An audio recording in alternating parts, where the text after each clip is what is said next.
How's it going, everyone? Today I want to do a video on my C5 Z06. This is a little bit different video than I usually make. Today I just want to go over everything, common issues I have with my car, what it's like living with a high horsepower C5 Corvette. These cars are amazing cars. They were designed for 405 horsepower from factory. So when you start turning them up to 900 horsepower, even to 1,000 horsepower, there's a lot of things you have to take in accountability. These cars are great, but when you start going past those power levels, you really start seeing some weak points of the vehicle. So today I'm just going to go over some of my issues I've had in my recent vehicles or recent C5s. So this is my third C5 Corvette, second one that I pro-charged. So I'll show you guys around. Just update on the build. C5 Z06, it's got a 5.3 BTR rotating assembly engine, still has AC. It's got a YSI supercharger. It runs on E85.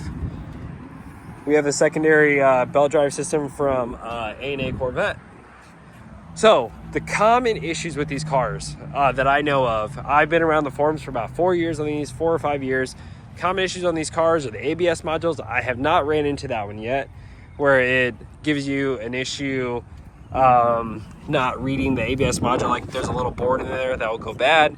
If you have a stock C5 Z06 and say you're just getting into the platform, some of them have, I don't remember exactly what color the valve springs are, but some of the valve springs are weak from factory.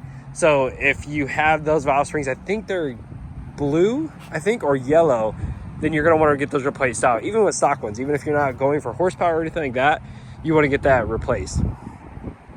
One big issue these cars have, and that is the transmissions. The T56s are absolutely amazing. They're kind of almost bulletproof, but if you're out there banging gears, making over 700 horsepower, you are going to break it. The car was at 700 wheel, I broke one. So what happens is you go first to second and you grab third as fast as you can. You don't give the shift forks enough time to move those gears, and you just jam it in third gear, you will bend the shift fork or burn the gears up. So currently I'm dealing with, I have a slight grind in third and fourth, so I know this tran's on its way out. When I moved to Florida, I ended up having to just throw another stock trans in it. Stock trans are about $1,500-$1,600 for the C5 Z06 trans. So I ended up getting that replaced. The axles are very, very strong on these cars. I've done a 1.4 60-foot on this car with stock axles in it, no issues. Another issue these cars have is the rear ends. I have not broken one personally, but I also don't run a very sticky tire. I run the Nitto NT55 R2s for that reason. People always say, hey, why don't you throw Mickey Thompsons on it? Like, well, I don't want to break my car all the time. So this car is not really a dig car. It's mostly, hey, take it out on the street and have fun. So aside from the transmission, the engines are really good. I mean, if you have a stock 5.7, you put in, I think an A&A Supercharged kit is like the all-time best mod you can put on these cars.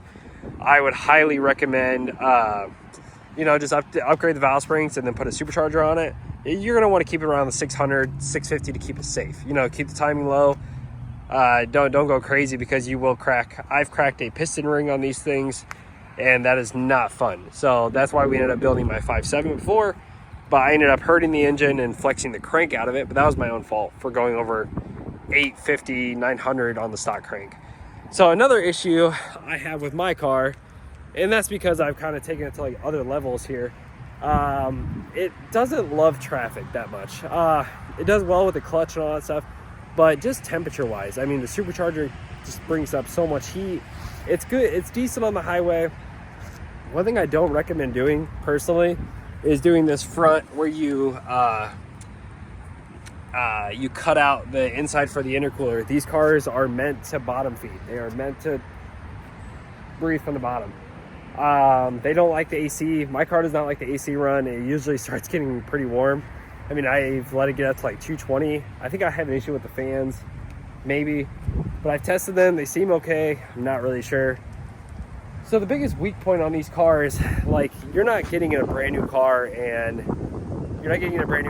it just makes all the power like the new B&Ws and stuff. I'm very impressed by the new B&W platform, the new Corvette platform.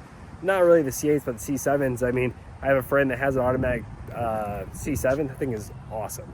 So this car, I mean, they have S10 interior in them. I mean, they are old school, but that's what I love about it. Like, for what I have in this car, it's hard to, I mean, it's just hard to find such a fun car. But if you're looking to daily drive this much horsepower, you can, but this car, I personally wouldn't recommend it if you are daily driving this car. I mean, a lot of the issues I've had are belt slip, you know, coming up to the bigger power.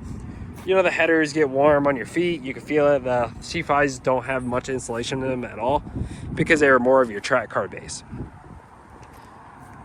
So, but this car fits the bill for me because I have a couple of daily drivers that I don't have to drive this car every day. This car gets driven once or twice a month, maybe a little bit more than that. So, but biggest issues with these cars going on high horsepower is, speaking of the transmissions and the rear ends and the engine, you know what I mean? Make sure you are being smart with that stuff. Make sure, yeah, that's what I would recommend. That's just with what my expertise, or not even expertise, but that's what I've came across and seen as well. I always have issues with the exhaust drooping. I had the Billy Boat exhaust on there. It is just a pain in the butt. It doesn't matter how many times I straighten that thing and tighten them up like crazy, I still have the issue. So today was just a little bit different video, guys. I mean, I wanted to put more content out here for you guys, but the C5 platform is not for everybody. Not everyone's a massive fan of it. I love my car. I mean, it's got its bads, but it's a $25,000 car, $30,000 car. It's just a ton of fun to drive. It drives like a Viper. If you want to turn traction control off and scare the crap out of yourself, it'll definitely do that. But I'll at least fire it up for you guys, let you guys hear it in this video.